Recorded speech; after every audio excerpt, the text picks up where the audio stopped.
Christ had to suffer and rise from the dead, and so enter into his glory. God is King of all the earth. Blessed Friday in the 6th week of Easter. We praise and thank you, dear God, for another day of life. We praise and thank you for the gift of love, the gift of family, of community, of belongingness, and the gift of today.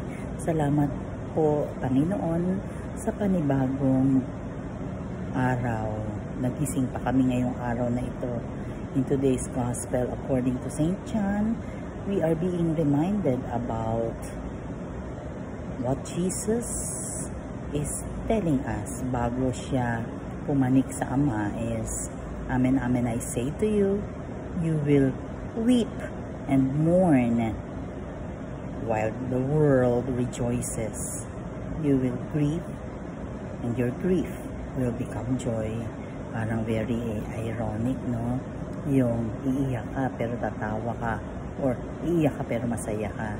Just like yung labor pains ng mga nanay na hirap-hirap na hindi mo malaman kung ano bang pakiramdam yan. Pero pag nakita mo na yung sanggol na iyong pinanganak, sobrang saya mo, nakalimutan mo na ang pain. Ganon dinescribe ni Jesus kung paano niya pinakita yun bang yung mga last few days niya bago siya mag-ascend sa Ama.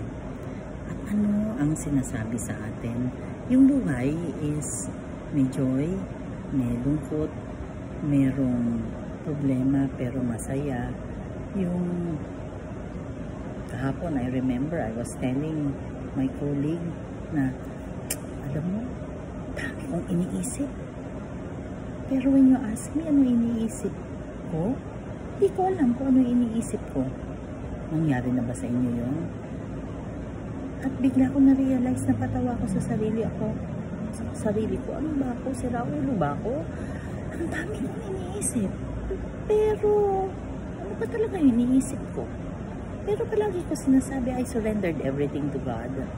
I am in the midst of, I don't know, my God, ang hirap, diba? Tanungin mo ako, bakit hindi ako nakakatulog? Hindi ko naintindihan.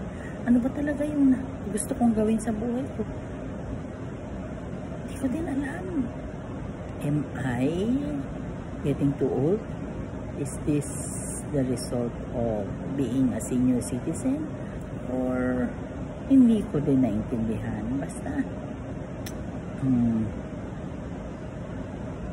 we anchor ourselves to the presence of God in our lives. Be it manghirap, puyat ka man, hindi mo naintindihan, yung mga bagay na ano nga ba?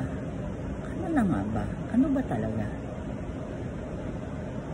Let us just hold on to Him who is always with us. Nakakatuwa lang na isipin na hindi niya tayo pinababayaan. Natuwa ako kasi yung reading dito is sinasabi niya kay Paul, do not be afraid. Go on speaking and do not be silent, for I am with you. No one will attack and harm you, for I have many people in this city.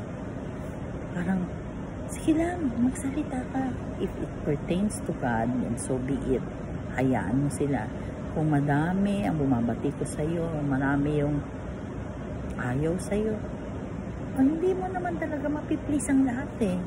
And so just go on with the good deeds that you are doing and pray that you are glorifying God in what you do.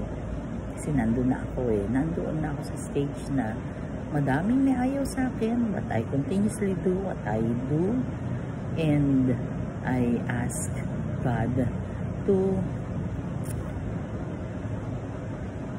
message me kung ano ba talaga yung gusto kong gawin sa aking buhay. Kasi dami kong iniisip pero hindi ko alam kung ano yung iniisip ko. Napakadami. Let us pray. Lord God, we are sorry for our sins, either of commission or omission. We pray for healing of those who are sick, those who are requesting for prayers, and those who are praying with us right here, right now. Panginoon, please bless all of us. Please be with us always and in all ways, and allow your presence in our lives to manifest. Panginoon, ikaw po ang manaig sa aming buhay, sa aming being.